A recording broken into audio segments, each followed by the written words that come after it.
Hi everyone, today on Friday Fitness we're going to work on the rotator cuff.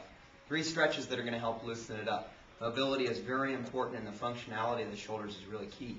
A lot of us, especially when we're at the computer or we have long drives to and from work, our shoulders get tight and rounded in like so.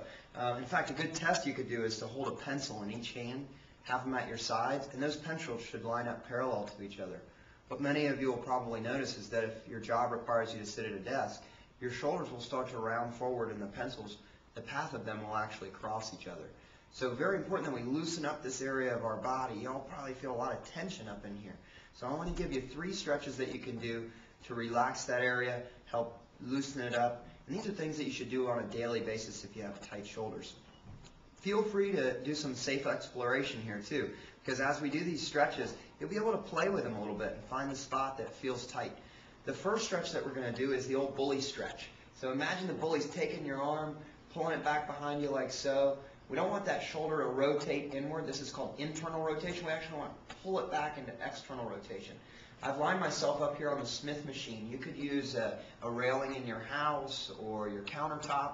Grab a hold of the railing or the countertop with your hand. Get into that nice bully stretch. Pull your shoulder back and step forward. And you'll feel that stretch right up there within your rotator cuff and the upper part of your chest, your pec major and minor. Okay? You do the same thing on the other side. Hold these stretches for a good 30 to 60 seconds to give those fibers time to really relax and work out some the tension that's been built up inside of them. The second stretch is a little bit more challenging, and you can have varying degrees of difficulty on this one. What we'll do is we'll grab our hands back behind us on top of the railing or bar, and creep them together as close as we can. So if you can get your hands all the way together, that's best. And again, I don't want those shoulders to rotate forward. If you can see it in the video, I actually want to pull them backward into that external rotation. And I'm going to press my chest forward and down.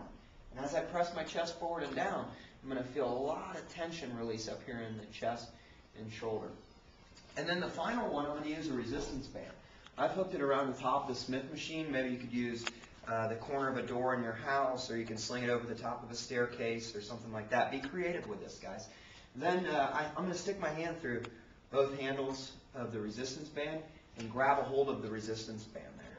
So I'm going to step back, drop my head and ear down underneath my shoulder. My palm is faced inward. And I'm just play with it a little bit. Get a little safe exploration here. So move things around, change your legs around, drop back into it, use that resistance band. You're going to feel the stretch in your lats and the underside of your shoulder with this stretch. Okay? So be creative with these. Hold the stretches for 30 to 60 seconds. If you have any questions, you can go to the About Us section on the blog. And you feel free to email me and I'll help you out with anything. Today's Friday Fitness, presented by Adam Martin, Fitness Director at Hilton Health. Have a good rest of the day, guys. Bye.